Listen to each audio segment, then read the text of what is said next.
tozwa na toujours maye na kati ya chaîne na biso pour osola matine tali ko nzambe ko toloba toujours makambo ya bonzambe mwana opusana tozo continuer ko bela kuna tine tali divinité ya nzambe po na kati ya bonzambe à travers le ba nzambe tozana makasi pour possibilité facilité à comprendre nzambe à travers le ba naye donc na tosuto yoki mingi nzambe alobi nzambe yebisinga nzambe alakisinga me nga nayebi ke nzambe maloba na ye alobaka à travers liloba na ye oyo ezali bible de genèse à l'apocalypse eza déjà liloba ya nzambe wana esuffire po epermettre biso tokɔta na nzambe na relation tokɔta na connexion na nzambe ezosenga lisusu te tolukaka maloba mosusu ezangi ntina po tokomplete nzambe mpo nzambe aza incomplet nzambe akokaki te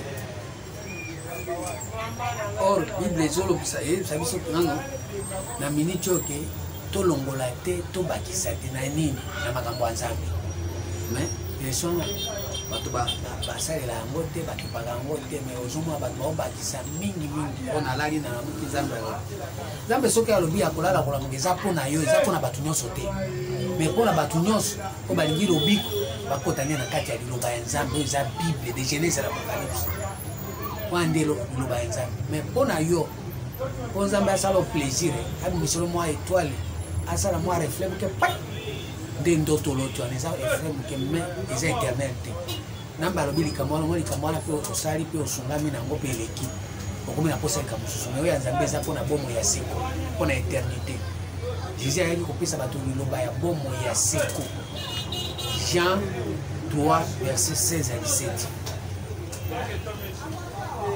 Jean 17 verset 2 à 3 Jean 6 verset 68 à 69 wana eza makambo jésus ayaki koloba bokende te bino bozofanda pa toyebi ke tokende susu wapi yo nde oyaki na liloba ya bomoi ya seko yo moko yo kaka me bamosusu bayaki na liloba ya ndambu baprofesi ya ndambu so balobi lelo tozwi mpe lobi tozangi so balobi lelo tosepeli me lobi tokeleli me yo soko olobi eumeli libela yango moni balobi c'est la bénédiction de l'éternel qui enrichit qui ne fait souffrir aucun chagrin mais la bénédiction ya bamike oyo ya bato toujours chagrin ekoya nzambe ayebisinga okobika nabiki na typhoïde me nazwi su malaria nzambe ayebisi ngai okozwa mbongo nazwi mbongo mais depuis nazwa mbongo malade na malade naosala mbongo nyonso okende pa badokter nazweli badokter mbongo to nazwa mbongo mpona ngai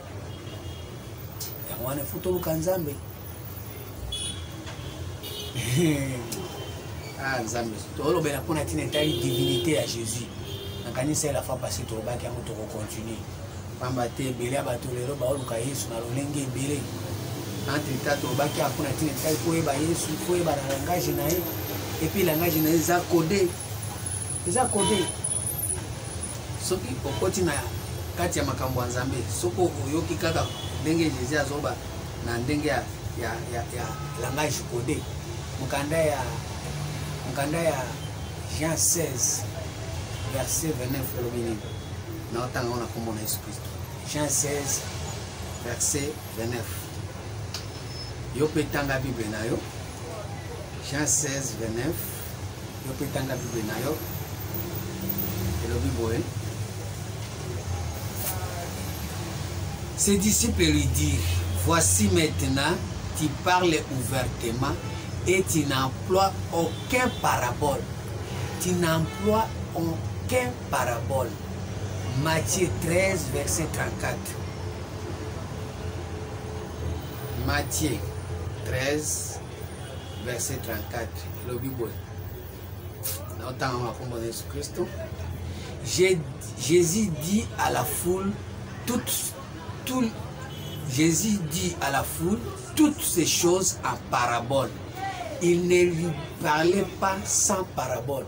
Au moins, Jésus, alors baganeka na masese, mais na Jean 16 qu'on a dit si comme loba si qu'on dit vraiment pour les utiliser à ta parabole moko, c'est-à-dire Jésus ninga zawana amesana koloba malgré alobi je suis le chemin, la vérité et la vie. Mais ça la rappelle parabole. Ababe masisi. La moni langage nae eza codé. Oye ba kazanzambe moi ezati. Ici azolo bana parabole. Quand alobi na zanzambe alobi na parabole. Quand père alobi ke na za mwana nzambe eza pe parabole. Yo okoyo kangonde yo comprendre ngondenge. Mais c'est que yo asunga yo okoma parmi bato oyo ya sangani na bango pona kolobela bango sikoyo polele tu parles ouvertement, tu n'emploies plus aucun parabole. Mais yo depuis Olanda Jésus depuis tembola nae ozorega azazambe azamona nzambe tato bébé mona nzambe tato bébé nzambe yango moya koyeba ye soki azazambe soki azazambe te ezate parce que ozorega parabole na ba parabole. Or soki Jésus azoloba parabole na Jean 13 kaka wana verset 13 obineli balinga mikati na nkolo kitisa elongi tanga Bible Jean 13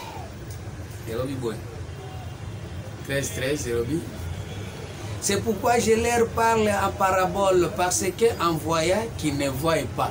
Abina lo bilango na masisi na kotala kabo bomona bango. So Jésus alobi na zanzambe kotali bo bomona nzambe to. Jésus alobi na za mwana nzambe kotala bo bomona nzambe mwana. C'est pourquoi je leur parle en parabole parce qu'en voyant ils ne voient pas. Qu'en attendant, ils n'attendent ni ne comprennent. Et pour eux s'accomplit cette parabole d'Ésaïe. Vous attendrez de vos oreilles et vous ne comprendrez point. Vous regarderez de vos yeux et vous ne verrez point. C'est-à-dire,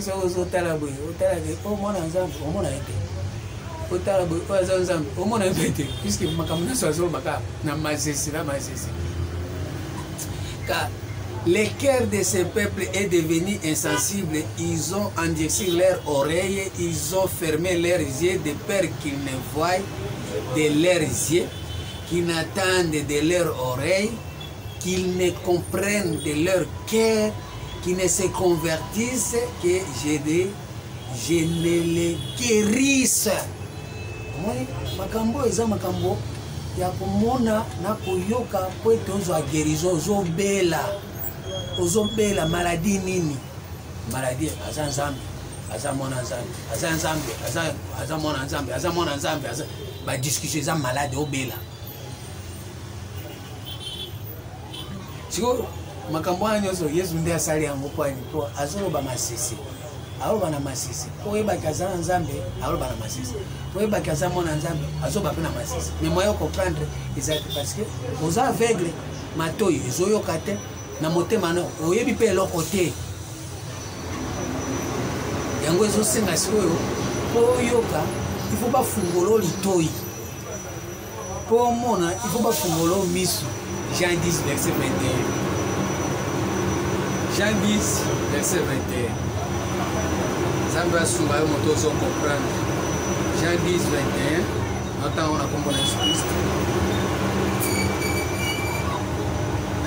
D'autres disaient ce ne sont pas les paroles d'un démon. Un démon peut-il ouvrir les yeux des aveugles? J'avais dit bah mon Jésus est un démon parce que on n'est pas mon aïe. C'est là. Plusieurs d'entre eux disaient il a un démon, il est fou. Pourquoi l'écouter? Ah Jésus. Ah yoga. Dans le verset, Jean disait, dans le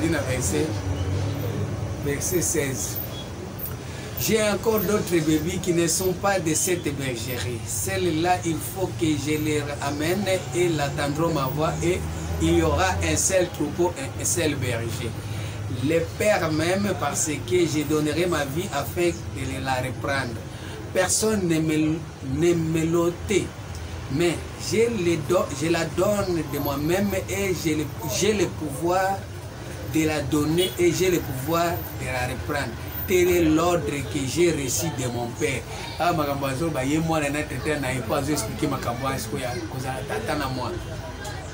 Il y a de nouveau à cause de ces paroles division parmi les Juifs. Plusieurs d'entre eux disent il a un démon. Le balo bakaza nzambe, toi zamona nzambe babiaza. Asana ba démon. Moi mo wazuru bara masisi. Tema zo masisi ba comprendre to bi. Oya za adeba ana ba démon.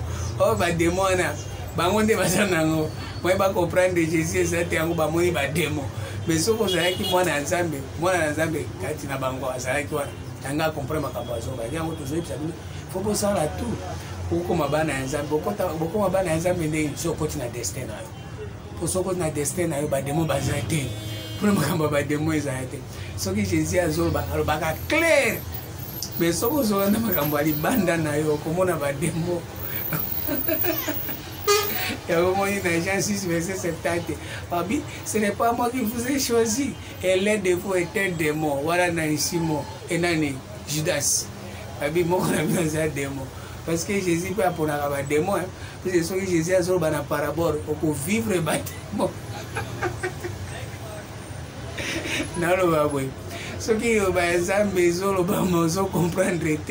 Quand se belé à démon na bomo nayo sans le savoir parce que tout ça na table à démon on s'en fani na mesa bozolia ba démon à partir na ba maté mbringa à travers Bible komi Bible zam mbeli ya minomi bale et komi mbeli ya minomi bale parce que ça na ba démon on comprend magamusu ça ko pour les versions maye magamusu so baby sayo magamusu so même on a zéro yo moko so comprendre ko ça na ba doute nango des osala ke ba démon ba mona or Jésus azolo ba clair par rapport na bana ya nzambe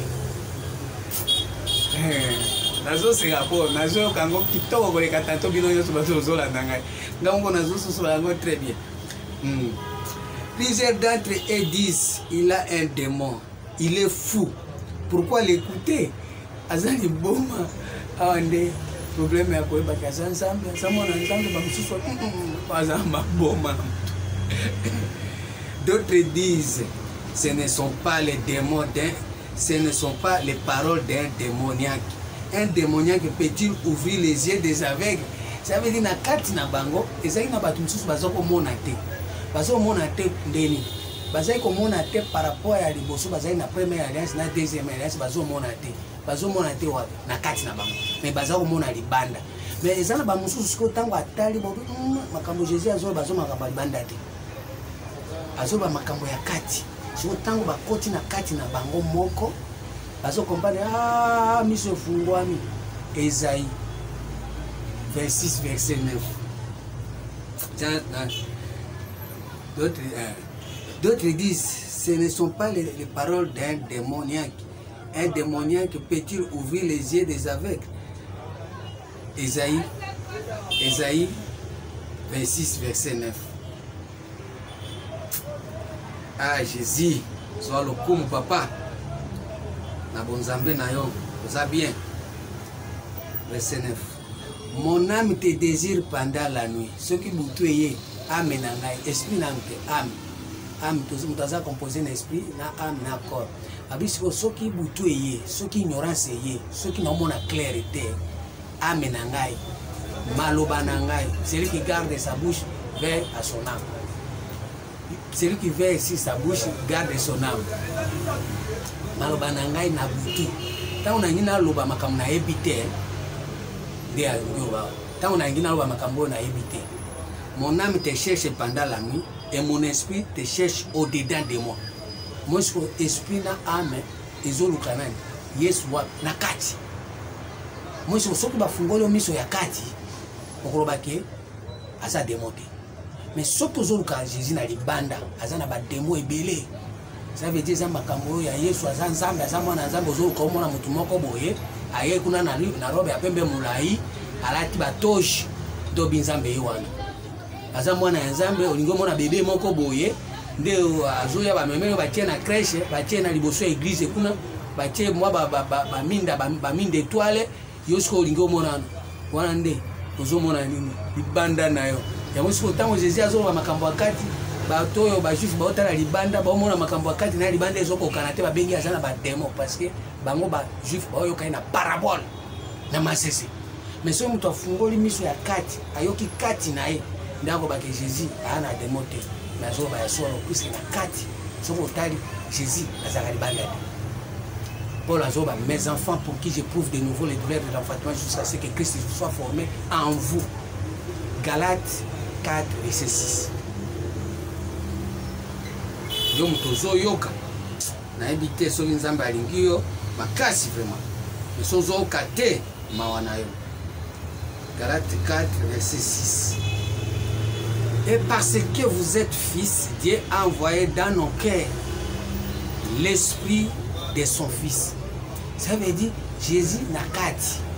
Dès il faut yebake aza mwana ya nzambe to aza nzambe na kati. Dans l'esprit na kati.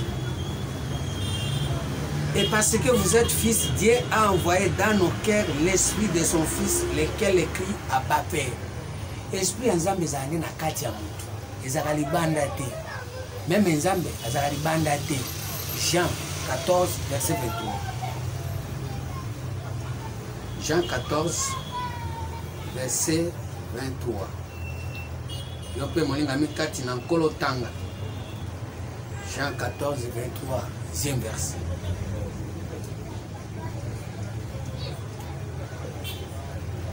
Jude nabana 22. Jude, non pas l'Iscariote, lui dit, Seigneur, d'où vient que tu te feras connaître à nous et non au monde? Ça veut dire Jésus pour eba kaza nzambe toi aza mwana nzambe. Eza na mokili te nde koyeba ye pongo te. Koyeba na mokili te. Mokili koyeba ndengo wana te, mokili ko tikala koyeba jamais que Jésus aza nzambe toi aza mwana nzambe. Jude non pas Iscariote lui dit, Seigneur, d'où vient que tu te feras connaître à nous et non au monde? Jésus lui répondit, si quelqu'un m'aime, il gardera ma parole et mon Père l'aimera. Nous viendrons à lui et nous ferons notre demeure chez lui. Soko lingo e banzambe, que Jésus aza mwana nzambe to aza nzambe. Eza na ndenge ya ngulupa te. Eza na ndenge ya batu nyonso te. Akoyande na kati na yo na tata na mwana bakoya na kati na yo bakosala demeure na ndako na bango ya kofanda eza nde na kati na yo siko na kati na yo yo moko ndoko wake aza nzambe to aza mwana ya nzambe yo ndoko identifier soki aza nzambe yo ndoko identifier soki aza mwana na nzambe soki bakoti na kati na yo na ndenge ya batu te mutu alibanda pe akoloba ngo te mutu pe akoyeba pe te mutu pe akokoka koloba ke Jésus aza nzambe to aza mwana nzambe na libanda na yo aza te. Esengeli ya kota na kati na yo bango nyonso ni baye bakoti bafandi bazwi ndako na bango bakomi kotia mutu na kati ya bomo na yo nde banda yo moko koloba ke aza nzambe to aza mwana nzambe puisque yo nde baye pa na yo baye pa mutu mosusu te. Nzambe Jésus leur répondit, si quelqu'un m'aime, il gardera ma parole. Premièrement, non. Soko lingi obati anano premièrement liloba. Obati aliloba pasteur na binote. Obati aliloba ya groupe na binote. Liloba ya représentant na binote. Liloba ya visionnaire te. Liloba ya assemblée na binote. Liloba ya nzambe eza de Genèse à l'Apocalypse Bible. Obati anano yango premièrement. Eloko alibusono premièrement yango wana. Jésus leur répondit, si quelqu'un m'aime, il gardera ma parole et mon Père l'aimera. Soko batena oliloba de tata akolingayo. Nous viendrons à lui. Bakoye pa batu non sote, bakoye pa ya mutu azo batera liloba pe azo garder yango. Et nous ferons notre demeure chez lui. Jésus na tata ne ba osala ndako na bango e pa na yo. Yo sikoyo Jésus azate. Oza pe na ndako te ola na salon, ola na ba bisi, ola na ba mutuka. Siko koyeba Jésus aza nzambe to mwana nzambe na lengeli. E banda na oboni. Oza pe na ndako te. Ba we na ndako na yo. Yo za na ndako to ola no bilala, lelo olali a lobi olali kuna, lobi olali a lobi olali. Luko za na ndako nde ba Jésus aya. Ndako na yo. Ndako na yo. Oza locataire te. Batu nyonso ba ba locataire Jésus akoya te. Celui qui ne m'aime pas, celui qui ne m'aime pas ne garde pas mes paroles, et la parole que vous attendez n'est pas de moi, mais du Père qui m'a envoyé. Au moins, le problème est que si vous avez dit que Yesu a un bango, baba locataire. Batika ko zananda kote, batika ko tonganda kote.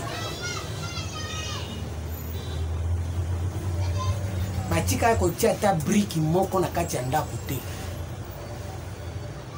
Babanda ta fondation te, ndako banja ta kotongama te. Okoya kofandisa ndako na okoya kofandisa Jésus na ndako na eza na cheve. Osoki mbula moi nyonso ezobete ezozwa ye. Ba mibi bazomela bangi na ndako wana. Ba chenge ba olala la wana. Oh, eza chantier. Oya olaisa Jésus na chantier. Na lo bagini. D'abord, makanisi David c'est que musika. Hébreux 3 verset 6. Hébreux 3 6e verset le Bible. Mais Jésus-Christ est comme fils sur sa maison, et sa maison c'est nous, pourvu que nous retenions jusqu'à la fin la ferme confiance et l'espérance dont nous nous glorifions. Tous à ferme na marobanaye, ningi ya uchukuru balabiso na Jean 14.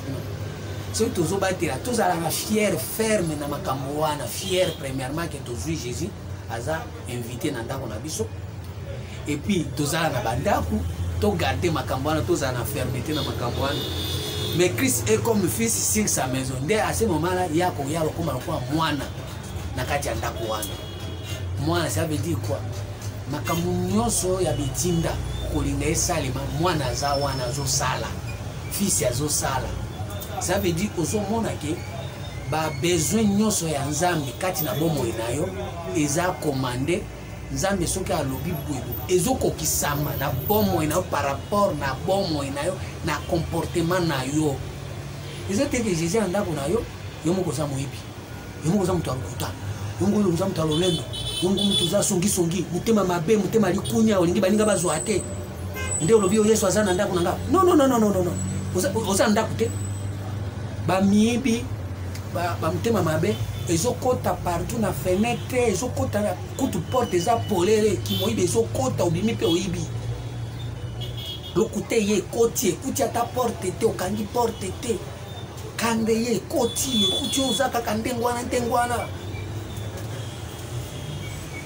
Motema ya jalousie. Kolinga baninga bazwa te. Kosepela na bozangi ya baninga. Biloko anyonso ezokota oza na chantier. Mutu nyonso akobwaka libande koti na ndako na yo. Soki kaka mutu alingi aloba makambo moko ya trouble, ayeka pembeni na yo abandi trouble bandi. Maîtrise eza te, Jésus aza te. Vie ya bonzambe ezomonana te. Yango wana omoni lelo mwaye oyebaki aza mwana nzambe to aza nzambe eza te mpe okotikala koyebaka yango jamais. Po oza na ndako te, oza locataire. Un mois oza na ndako oyo babimisi awo koti na ndako oyo babimisi awo. Christ atikali koluka esika azoluka esika kotia mutu azomona te. Place kotia mutu eza te. Azolinga kotia mutu aza te. Mais soki Hérode aye kotia mutu, bato mosusu baye kotia mutu bazozwa mbala moko esika ya kolala na chantier. Ça veut dire makambo ya Nzambe ozokoka ata kokanga te. Makambo ya Nzambe okoka komettre yango en pratique te molinga mikati na nkolo ata ndenge na yo te ya boye epai na yo eza zero. Oza ata na souci te okanga na makambo ya Nzambe fanda ezwa misisa. Soki kindoki ye ekuti porte ekangami. Soki kanda ye ekuti porte ekangami mpo oza na mwana ya Nzambe na ndako na yo na bomoi na yo. Soki mutema mabe ye mutema likundu jalousie ekuti porte ekangami, mais soki ye ekuti porte polele yango moni okomi méchant komi kolinga toujours omona pasi ya bato nde osepela, pasi ya bato ezosala plaisir. Ndako wana eza ya yo toza locataire mpe Yesu akofanda wana jamais tata na yakoya wana te koyeba peteke aza Nzambe to aza mwana Nzambe koyeba ngo te. Parce que soki akomi Nzambe tokomona ozolinga ye na esprit na yo mobimba, na âme na yo mobimba, na force na yo mobimba, selon Luc 10 verset 27. Mais aza Nzambe te yango ozoboya ye na esprit na yo mobimba, ozoboya ye na âme na yo mobimba, ozoboya ye na force no mobile force no eza na makambo ya bilobela makambo ya bambamba makambo ya buzoba soki makambo ya buzoba oza présent soki ya buzoba présent soki makambo ya nzambe absent makambo ya nzambe aobela lelo akomi te makambo ya nzambe tomoni ete banda tongo me makambo ya buzoba présent présent oui monsieur tokende kotonga oui monsieur tokende koyina oui monsieur tokende koloka oui monsieur ozalaka oui oui oui oui oui oui oui ndako na eza ndako ya nzambe te eza ndako ya basinagoge ya basatana wana bomoi na yo na miniti oyo nde tokotisa bino na 3e testament nzambe asunga bino bokota porte wana ezalaki ya kokangama me leo tokoki kofungola yango tolakisa bino lolenge nini esenge moto na moto akota na ndako ya nzambe nzambe afana na kati ya bomoi na ye mpo destin na ye ekokisama okufa kaka boye moningami kati na koremplir ata bajour na yo te okovivre bajour na yo te makambo nyonso nzambe akoma mpona jour na yo kokokisa yango te moningami miyokela mawa miyokela mawa miyokela mawa poi na ngai te kokangela ngai kanda te eza foti na ngai te eza foti ya bible yango wana esengeli toyamba yesu na bomoi na biso akoma mwana na kati na biso abanda koreagir par rapport na oyo tata azosenga soki tata alobi na Jean 17 Jean 14 verset 9 à 10 Jean 14 verset 9 à 10 elobi nini naotanga na kombo na Yesu Christ elobi boye Jésus lui dit il y a si longtemps que je suis avec vous et tu ne m'as pas vu et tu ne m'as pas connu Philippe. Jésus lui dit il y a si longtemps que je suis avec vous et tu ne m'as pas connu Philippe. C'est lui qui m'a vu, a vu le Père. Comment dis-tu montre-nous le Père? Toi nous sommes bakito la kisa tata. Na la kisa tata. Oya moninga moni tata. Na kosa ote. Dieu est esprit. Jésus ce n'est que la parole. Est-ce que parole n'est esprit? Ce que eza moko. Eza batomi balé. Question na ngwa. Parole n'est esprit. Ce que zos eza batomi balé. Ozo kanisa wana tango lobi. Eza loko mi balé. Des réponses ekoyebana soki baza moko to ba mi balé. So ba mi balé, ça veut dire tata azate. So be mwana zaye moko tata pe azate. Jean 10 verset 30.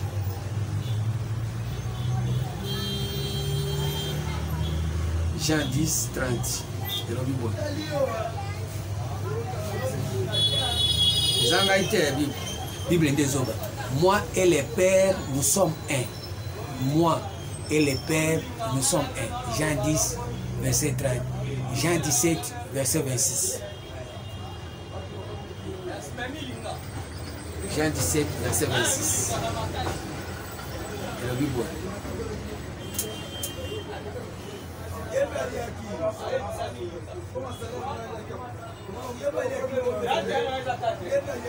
Nabandela verset Nabandata 22. Jean 17 22. Je les ai donné la gloire que tu m'as donnée afin qu'ils soient un comme nous sommes un. Je leur donné la gloire que tu m'as donnée afin qu'ils soient un comme nous sommes un. Vous avez le roi. Ce qui m'a péché au gloire, ce qui continue à kati à gloire. Yo pour continuer à nombre à Batouana, dans Nzambe, dans Jésus, pour comme il y a des places où il y a des Nzambe, toi à moi Nzambe. Quoi pour comme il y a un. Moi en un et toi en moi, afin qu'ils soient parfaitement un et que le monde connaisse que tu m'as envoyé et que tu les as aimés comme tu m'as aimé. Bible a Père, je veux que là où je suis, ce que tu m'as donné soit aussi avec moi, afin qu'ils voient ma gloire, la gloire que tu m'as donnée, parce que tu m'as aimé avant la fondation du monde. Nzambe, alingiaki Jésus, avant la fondation du monde. Avant que le monde soit le monde, bon moyen. Monde monde est bon moyen. Pour Dieu a aimé le monde. Dieu a aimé le monde. C'est Dieu qui t'a aimé toi. Donc toujours le troisième testament, ça m'a dit. Les attendus ce qu'on moi nanae, ou toujours tinda di roba oyo. Pour que oya kondimela, akufate mais abika. Yo kan kate. So yo kite, yo zam tuma ko mambongi.